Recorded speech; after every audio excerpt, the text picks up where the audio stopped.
Senator Marco Rubio sending a strong warning to Republicans about immigration reform.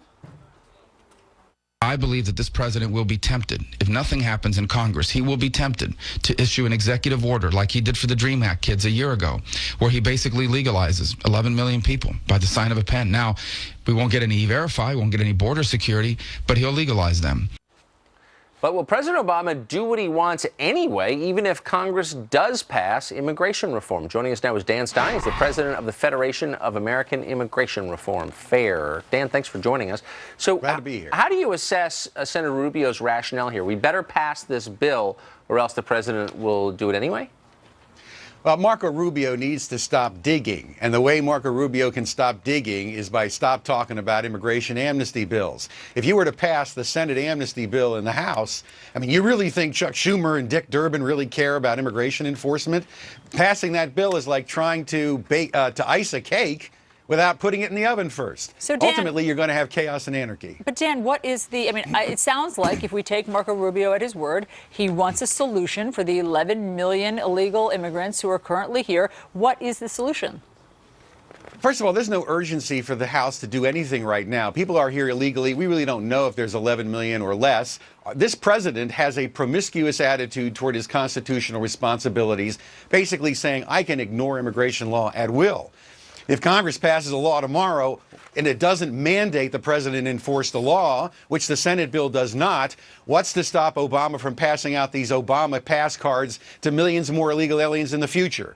The first priority of the Congress ought to be reasserting Congress's rights under the Constitution to decide who can come into this country and under what conditions. Marco Rubio was, I guess, in high school the last time Congress passed a big amnesty bill.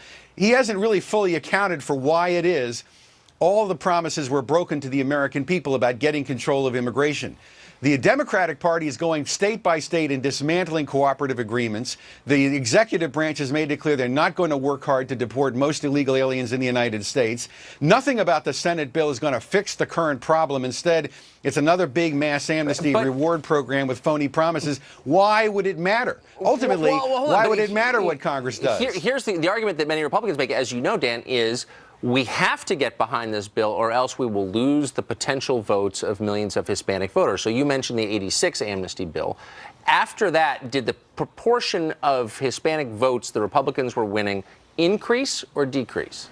Of course, it decreased, and it decreased dramatically, reaching its nadir, with people like John McCain. Promising amnesty doesn't bring votes to the Republican Party. There are wonderful, patriotic, loyal Latino American Republicans who are being offended dramatically by what seems to be the Republican Party's movement in favor of a big amnesty program. All the pressure coming from the establishment, big money guys, the RNC. Now we have these tech globalists like Mark Zuckerberg throwing money into the Republican Party, trying to demand all this cheap foreign labor. Why, at a time when you have structural labor unemployment, Americans are hurting right now in this country, do you want to flood the labor market with more foreign labor? That's what the Senate amnesty bill does. It's not just about amnesty, but that's bad enough. It's about dramatically increasing the access of American employers to foreign labor. Of course.